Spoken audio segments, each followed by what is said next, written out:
Hello, this series is called German American Genius and is about the German contribution to America. It is a major new series and is a sequel to my Anglo-German relations videos and the Westmark videos about a Western unity and a Western currency. Now, what are the main reasons for German emigration to America? Well, there are several reasons, and they're not all to do with the British Empire either. After the British Empire replaced the French and the Spanish as the hyperpower in the North America, and would eventually the Anglo-Saxons, the English-speaking people, and Celtic peoples would eventually create the United States.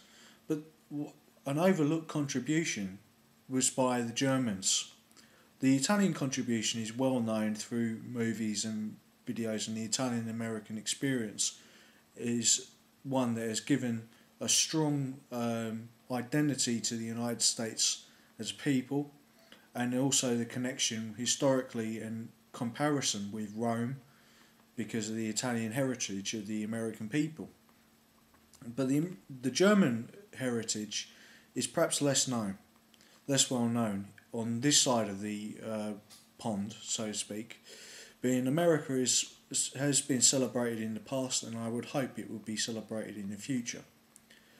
This video shall be in several parts, but in this part I shall concentrate on the reasons for German emigration. Germans had several reasons for emigrating, or German speakers several reasons for emigrating, and that is pressure from the southeast, from the Ottoman Empire, where the Ottomans sacked Vienna and took 80,000 German speaker slaves. Also, the rise of sectarian violence between Catholics and Protestants and Lutherans in Germany itself, and the Wars of Reformation, which killed over half of Germany's population. And also the rise of the conflict between Hanover and Prussia, Prussia becoming a secular state where religion was freely able to be practiced as long as it did not challenge the authority of the state, as Frederick the Great said. And also the rise of the Hanoverian kings of Saxony, who had long had a strong relationship with the Habsburg family of Austria and the Holy Roman Empire. But of course the Hanoverian kings replaced the Stuart kings in Britain and became the leaders of the monarchy and the British Empire, which had a strong link with Jamaica, where Germans were used as slaves in Jamaica, and also in the plantations before African slavery was imposed. Irish and Germans were used as indentured labour. There were so many Germans in North America, and it was not just the British who did this, but the French as well, as Niall Ferguson said in his Ascent of Money, that the French took German speakers from Burgundia, which was once an ally of Saxony in the migration age, and took them to Louisiana to carve out hardy farms through the hardiness of the German people and their work ethic. Now, it became certainly more that the German states, the various German states, were developing industry at the same time as the British Industrial Revolution, although the British had a slight lead, and there was economic prosperity coming from the Protestant work ethic. But the urge to migrate for the Germans ever westward was a long part of their history. Just as there was crisis and migration to the North America from the 1680s onwards, along with, for instance, the HMS Carolina, which gave its name to the state of Southern Carolina and Northern Carolina. The Germans were part of that from the very start, and John Locke put down in his charter for the Carolinas a system where anyone, even a slave, an indentured man, somebody who was in debt and sold themselves in to clear that debt, could then get land by as much as 5 acres. And many of these people then ended up as plantation owners themselves, and they had African slaves. But from these very murky and humble beginnings, the Germans in America were to become, at one point, the dominant people at the time of the American Revolution.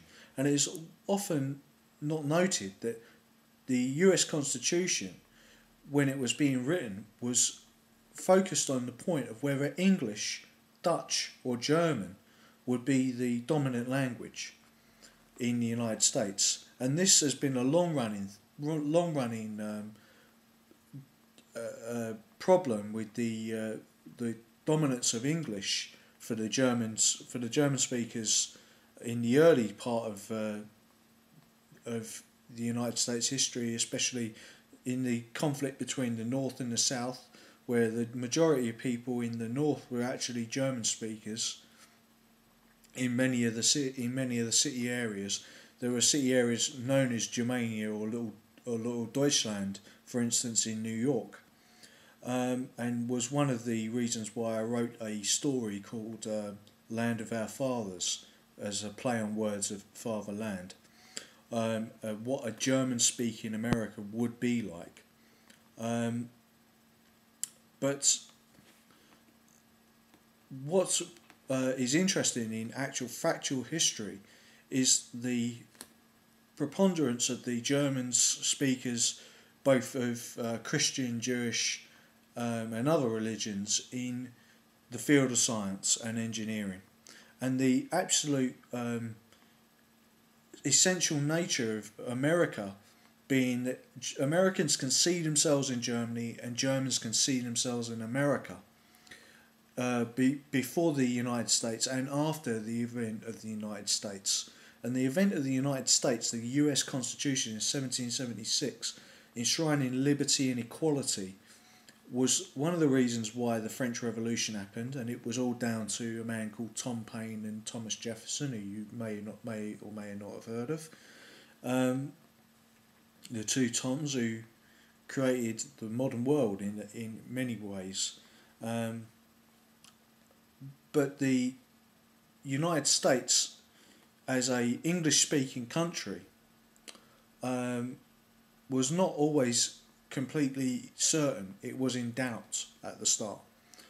But as I said, from everything from Adolf Coors, who he famously developed the beer, to Daimler-Benz, the motor car, and the space race, all these things are a key point of German genius in the creation of the United States and the creation of the United States victories. For instance, President Eisenhower was a German and understood German. Roosevelt was a fluent German speaker, as well as speaking English and Dutch, and had read Mein Kampf. That's one of the reasons why he understood the need to open the doors to German scientists who had been kicked out by Hitler. So in all the best ways, the German character has come out in the United States for the reasons of democracy, liberty and equality, and the superb engineering tradition and scientific traditions have been able to flourish in the United States in the property-owning consumer paradise that is the United States of the 1950s, which will please my friend Nick, who's very much into that time period, on YouTube. But this will soon be on the second part, so I'll now start reading from Wikipedia, and another interesting article on the cultural legacy of the Germans. So check me out in part 2.